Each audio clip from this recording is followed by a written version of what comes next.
चमत्कार शान रमजान।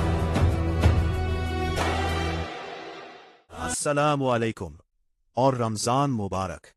रमजान का महीना आ चुका है और रोजा इसकी सबसे अहम इबादत है। लेकिन अक्सर लोगों के जहन में यह सवाल होता है कि रोजे के असल उसूल क्या है, क्या चीज जायज है और क्या चीज रोजा तोड़ देती है। आइए आज इस पूरे मामले को बिल्कुल वाज़े अंदाज में समझने की कोशिश करते हैं ताकि हम इस इबादत को पूरे एतमाद और सुकून के साथ अदा कर सके। सबसे पहला सवाल यह है कि क्या रोजा सिर्फ भूखा और प्यासा रहने का नाम है? अक्सर लोग यही समझते हैं, लेकिन हकीकत यह है कि रोजा इससे कहीं ज्यादा गहरा और वसी मफहूम रखता है। आज हम चंद अहम बातों को समझेंगे। सबसे पहले हम जानेंगे कि रोजे का असल मकसद क्या है। फिर हम देखेंगे कि कौन से काम ऐसे हैं जिनसे रोजा मुकम्मल तौर पर टूट जाता है और कौन से काम ऐसे हैं जिनसे रोजे की रूह कमजोर हो जाती है या वो मकरूह हो जाता है। इसके बाद हम आम गलतफहमियों को दूर करेंगे और आखिर में अहम निकात को खुलासे की सूरत में समझ लेंगे। तो आइए सबसे पहले रोजे के असल मकसद को समझते हैं। हम सब जानते हैं कि रोजा इस्लाम के बुनियादी अरकान में से एक है, लेकिन इसका मकसद सिर्फ खाने पीने से रुक जाना नहीं है। रोजे का असल मकसद तकवा है कुछ खाना या पीना। अगर कोई शख्स जानबूझकर खाए या पिए तो इसका रोजा टूट जाता है।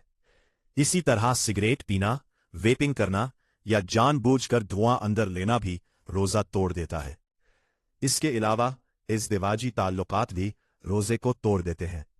इसी तरह कोई ऐसी दवा लेना जो हलक से नीचे जाकर मैदे तक पहुंचे, वो भी रोजा तोड़ देती है। यहां एक अहम बात समझना जरूरी है कि इन सब चीजों में नीयत का बहुत बड़ा किरदार है। यानी अगर कोई शख्स जानबूझकर ये काम करे तो रोजा तोड़ जाता है। अब अगर रोजा टूट जाए तो इसका क्या हुक्म है, ये समझना जरूरी है कि हर टूटे हुए रोजे का हुक्म एक जैसा नहीं होता। इसका इन्हिसार इस बात पर होता है कि रोजा किस तरह टूटा है। यहां दो अहम इस्तिलाहात सामने आती है, स्ट्रॉन्ग, कज़ा और कफ़ारा। कज़ा का मतलब है कि अगर किसी वजह से रोजा टूट जाए तो बाद में इसके बदले एक रोजा रखा जाए।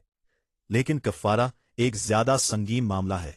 कफ़ारा इस वक्त लाजिम होता है जब कोई शख्स रमजान का रोजा जानबूझकर बगैर किसी शरई उज़्र के खाने पीने या अज़दिवाजी ताल्लुक के जरिए तोड़ दे। ऐसी सूरत में कफ़ारा के तौर पर मुसलसल 60 रोजे रखना पड़ते हैं या 60 मस्कीनों को खाना खिलाना पड़ता है। अब हम इन चीजों की बात करते हैं जो रोजा तो नहीं तोड़ती लेकिन इसके अजर को बहुत कम कर देती है। यानी बास काम ऐसे होते हैं जो जिस्मानी तौर पर रोजे को नहीं तोड़ते लेकिन रोजे की रूह के खिलाफ होते हैं।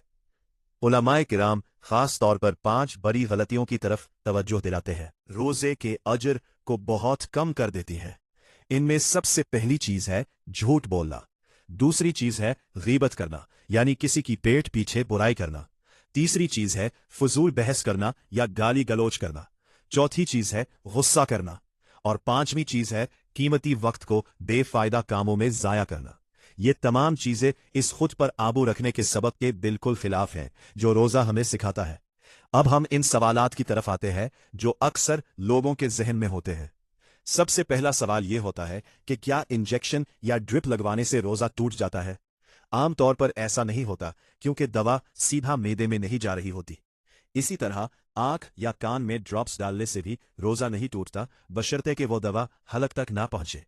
अलबत्ता इनहेलर का मामला मुख्तलिफ है क्योंकि इसमें दवा सांस के जरिए अंदर जाती है, इसलिए इससे रोजा टूट जाता है। एक और आम सवाल टूथपेस्ट के बारे में होता है। अगर टूथपेस्ट इस्तेमाल करते वक्त कुछ निगला ना जाए तो रोजा नहीं टूटता, लेकिन इसे मकरूह समझा जाता है, इसलिए बेहतर यही है कि इससे परहेज किया जाए। अगर कोई शख्स भूलकर कुछ खा या पी ले तो इसका रोजा नहीं टूटता, ये अल्लाह की तरफ से माफी है। जैसे ही याद आए फौरन रुक जाना चाहिए और रोजा जारी रखना चाहिए। अब एक और अहम सवाल है कै यानी उल्टी के बारे में। अगर कै खुद बखुद हो जाए तो चाहे जित नहीं भी हो रोजा नहीं टूटता। अगर किसी ने जानबूझकर के की लेकिन वो मुन्हा भर कर ना हो तो तब भी रोजा नहीं टूटता, लेकिन अगर जानबूझकर मुन्हा भर कर के की जाए तो रोजा टूट जाता है। इसी तरह अगर के को जानबूझकर दोबारा निगल लिया जाए तो भी रोजा टूट जाता है। इससे ये वाज़े होता है कि इस मामले में नियत और मकदार दोनों अहम है। आखिर में आइए इन तमाम बातों का मुख्तसर खुलासा कर लेते हैं। सबसे पहली और अहम बात है नियत। अनजाने में होने वाली गलतियां माफ होती है। दूसरी बात यह कि रोजा सिर्फ पेट का नहीं बल्कि जबान, आंखों और कानों का भी रोजा है, यानी अपने किरदार की हिफाजत करना भी जरूरी है। तीसरी बात यह कि कज़ा और कफ़ारा के फर्क को हमेशा जहन में रखना चाहिए, और अगर कोई पेचीदा मसला हो, खास तौर पर कोई तब्बी मसला, तो किसी मुस्तनद आलिम से मशवरा करने में हिचकिचाना नहीं चाहिए। आखिर में एक हदीस रोजे की पूरी रूह को बयान करती है। नबी करीम अलैहिस्सलाम ने फरमाया, जो शख्स रोजे के दौरान झूठ बोलना और बुरे काम छोड़ नहीं देता तो अल्लाह को इसके भूखा प्यासा रहने की कोई जरूरत नहीं। यानी रोजे का असल मकसद सिर्फ भूखा प्यासा रहना नहीं बल्कि अपने किरदार को बेहतर बनाना है। अब जबकि रोजे के उसूल वाज़े हो चुके हैं तो असल इम्तिहान अब शुरू होता है। सवाल यह है कि हम इस इल्म को अपनी जिंदगी में कैसे नाफिज करें और इस रमजान को अपनी जिंदगी का सबसे बेहतरीन और सबसे रूहानी रमजान कैसे बनाएं। क्योंकि रोजा सिर्फ भूख और प्यास का इम्तिहान नहीं बल्कि अपने आप को दिल की मुजाहिदा का आसमान करना है, बदलने का एक मौका भी है। शान-ए-रामज़न, हर दिल की पहचान।